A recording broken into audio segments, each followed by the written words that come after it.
Have you seen these before? These are Tomatillos Milperos. And if your grandparents or parents haven't told you about this, it's because they don't love you. Now we treat these like regular tomatillos. We're going to peel them and we're going to rinse them. Pretty much the same, except that they're a little bit sweeter or on the sweeter side. When fully ripened, they will get purple all over. And the darker they are, the sweeter they are, just like me.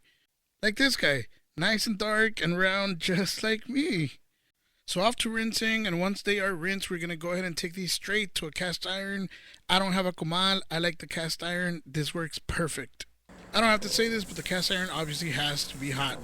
Now this is one of those salsas that bring back childhood memories. Every time I smell tomatillos when they are being charred, it just takes me back to like Sunday mornings.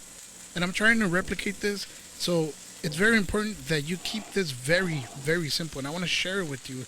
Even though it wasn't part of your childhood, I want you to experience what I've experienced.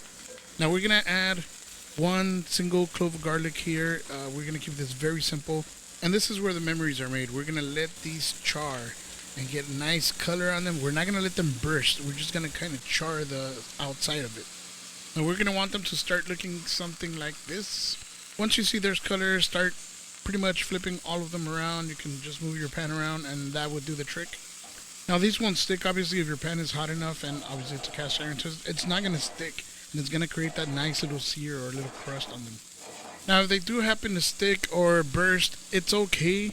Just make sure that when you transfer everything to the blender, you scrape all of that off. That's all goodness. Make sure that garlic gets a little love too. Now here we're going to keep it simple and not too hot. I'm going to add about 3 or 4 chiles secos tostados here and 1 single chile morita. But Chivo, they're going to burn. They're going to get all nasty and dry and shut the front door. We're going to add moisture and we're going to cover it. So just after about a minute and a half or two, you're going to notice that the chiles are nice and pliable, so you don't have to worry about drying them up or charring them or burning them.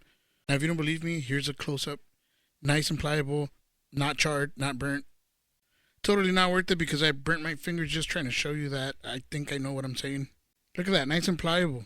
Now that morita here is a game changer, nice and smoky. Now off to the blender. Now by this point your senses are going to go crazy because you're going to smell that aroma from the morita, the chile secos, and that sweetness in the air because of the tomatillos. That smells like Sunday morning to me.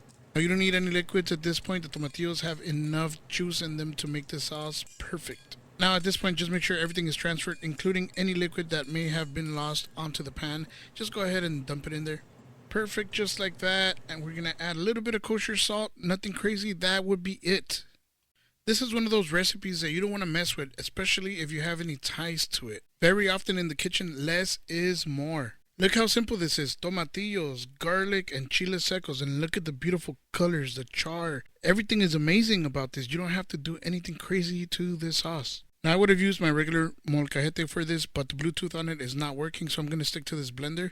Now, as a kid, I was never allowed to take the top off the blender and look into it for obvious reasons. But today, we're both, you and I, gonna indulge ourselves. Just please, whatever you do, don't tell my mom. And just like that, we have a nice, beautiful, smoky, sweet sauce that just brings back my childhood. And hopefully, it's enough to create something for you. Now, since we're in the spirit of rebellion, let's pour this sauce on a spinning bowl. Extra points if you close your eyes. That's an amazing sauce. Now, what can you eat it with? We love to marinate very thinly sliced pork butt in lime for about a day, and then we grill it, and this goes directly on top of it, on a tortilla, on a plate, however you want to eat it. Perfect. Any fatty meat, this is perfect for it, especially if there's acidity on that meat. Please share because I need a new blender.